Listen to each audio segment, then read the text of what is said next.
I want to talk a couple minutes about confidentiality and the urge in order to share good news kind of prematurely. So, let's say that you have an internal candidate that's just completely lights out, that you know that you want to be promoted or know that they're the next one. And then ultimately you open the spot up and it goes external and you find somebody who is better than the internal. But you've already told that person that they have the job. Now you're in a quandary. Do you go with an internal person who may not be, and it would be a huge stretch, but they've been here long enough and, all that jazz? Or do you go external and say, hey, I found somebody who is more aligned for the fit and I want to teach and train?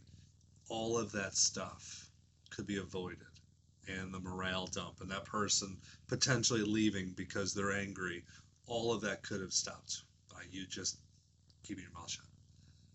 As a leader, you're going to have confidential information, whether it's on a new position, whether it's on other things that come up, and the return on investment for being open and too honest with people and leading them down a path is only heartache.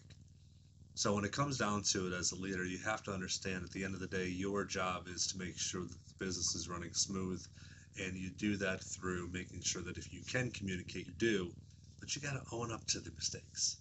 So it's a very thin line with what you share and what you don't share, and it could lead to some severe issues and potentially turnover inside of your own ranks. So be careful.